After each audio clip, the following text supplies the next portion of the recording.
like your show. I leave lots of messages. You've been on the air with you before. I really enjoy talking with you. I'm not going to give you a tough time. I disagree with you completely on Trump, but that's another issue. I want to ask your point of view, and I'd like you to clarify something for us. Mm-hmm. On McConnell. McConnell basically, I know you're really unhappy with what he did. I thought you might be happy. Here's why. Well, give me a chance.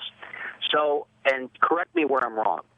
I think on the Senate trial, the Senate makes the rules. I'm going to keep this really simple. So McConnell's supposed to be an institutionalist. So if they made the rules, and this is where I do want you to correct me if I have this wrong, if they made the rules and voted and said that the trial is constitutional, then I would think you would be happy partially that he went ahead and acquitted. Now, on the other hand, since we have free speech, he also came out and stated how he really felt, and I feel the way he does. I'd like your comments on that. I really would. Well, John, the issue isn't whether or not he has a right to say what he has to say. Of course he has a right to say what he has to say. I don't believe there should have been a trial at all. I believe the whole thing is unconstitutional. Okay. And the fact that Mitch McConnell voted not guilty, to me, was the right move. But I don't think there should have been a trial in the first place. Okay. And can I ask you one other thing? I mean this sincerely. Mm-hmm. I really respect you. I like your opinions. Here's the second one. I think, you again, you're an attorney, I'm not. Correct me if I'm off on this.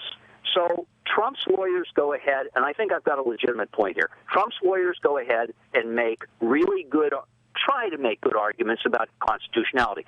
I respect your opinion on it. You're an attorney. So they're arguing, hey, one of the issues is free speech. Okay. If that's the case, shouldn't Donald Trump then go ahead and say if he believes in free speech, he believes in free right to do anything he wants, free right to vote. Where do you get free right to do anything you want? Where does that come from? Well, I don't mean illegal. I don't mean okay, illegal. Well, that's what you said. So keep going. No, right. you straighten me out. You straighten me out if I'm wrong. All right. This is just a conceptual question. All right. Well, what I mean by that is I think the spirit, and I might be wrong, but I think the spirit of free speech and free actions and things like that are that we do things that are within the law and that we have freedom. So, and I think you're a libertarian. So wouldn't it make common sense if Trump and Trump's lawyers believe that, for Trump to be a leader and step out and say, I won't tell the Republican Party not to do this, but I'd really like it if the Republican Party would not censure the Republicans that exercise their free right to vote against me and hold me guilty. I'd like to see that. What do you think of that? John, I would like to see Joe Biden come in and say, I think that there ought not be a trial at all. I'm the guy that wants to heal the country, so I picked up the phone and I called Mitch McConnell, I called Chuck Schumer, I called Nancy Pelosi, and I urged them not to have a trial. How about that, John? Yeah, and I think you've got something there. I don't disagree with you on that completely. I think there's a good argument for that. All right, so if we're going to have this statesmanship that you want Donald Trump to engage in, it seems to me that Joe Biden, as the incoming president, since he wants to be the healing guy, should have and could have done that. I don't expect Donald Trump to say anything at all about whether or not the Republicans who voted against him should or should not be censured. I suspect he's not going to say anything. Maybe he will. It doesn't matter. And again, it didn't matter about Donald Trump's legal defense team. He could have sent in my cousin Vinny. And the Democrats and the 7 Republicans who wanted to vote against him were going to do that anyway. It was already cooked in the book. They didn't have enough of the 2/3 votes to convict him in the first place. So the whole thing was silly. That's why the Democrats agreed not to put on more witnesses. They wanted to get this thing done. They didn't want it to drag out longer and longer and longer. You lose a lot of energy and undermine Joe Biden's agenda because, as you well know, when a president comes in, he, or someday she, maximum power within the first year or two of the presidency. After that, they're kind of just trying to maintain their gains. And if Joe Biden spends a whole lot of energy going after Donald Trump, in my opinion, it will undermine his agenda, which is why I believe the Democrats decided to wrap this thing up as quickly as possible. Anyway, thank you very much for the call, John. I hope you answered your question. Sean is in Minnesota. Sean, you're on the Larry Elder Show. Hi, Larry. Hey, Sean. I trust and respect you more than most anybody. Thank you. I want to ask you one of a million questions, but I'll ask one. Out of the $30 trillion debt we have, how much of that is owed to China?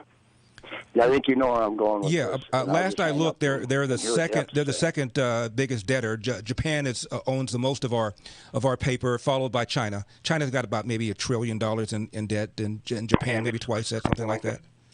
Did he hang up? Okay, I don't know why he did, but anyway, yeah, China owns a great deal of our debt. The second, I think they're the second largest holder of our debt after Japan. England holds a lot too, by the way. Charlie is in Ventura. Charlie, you're on the Larry Elder Show. You know, where we really are. Hello, Charlie, you're on. Then to get into a guessing game, because then I'll just be doing it 2 or 3 times. Hello, Charlie, you're on. No, I agree. Okay. He's not aware that he's on? Okay. David is in Columbus, Ohio. David, how you doing?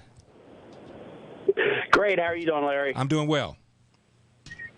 Okay, so real quick before I get to my point, I was not a big fan of Lindsey Graham, but I believe he had an eye-opening turning point during the Kavanaugh hearings. And for the life of me, I don't know why the rest of the Republicans aren't falling in the same line that Lindsey did at that point. But anyway, I want to get your opinion on crazy Pelosi putting this committee together, likened to the 9/11 committee to investigate Trump. Yeah, commission. Mm-hmm. What's my opinion of it? My opinion is, if I were the Republicans, I'd say, okay, we'll have a 9/11 commission to investigate the Capitol Hill riots on January 6th. Let's have a 9/11 commission to investigate voter irregularities and frauds in Pennsylvania, in Michigan, in Georgia, and in Wisconsin. Can we do that? I mean, we just had a trial. They showed all this footage. And I said before, it would have been a 5-minute defense if I'd been there.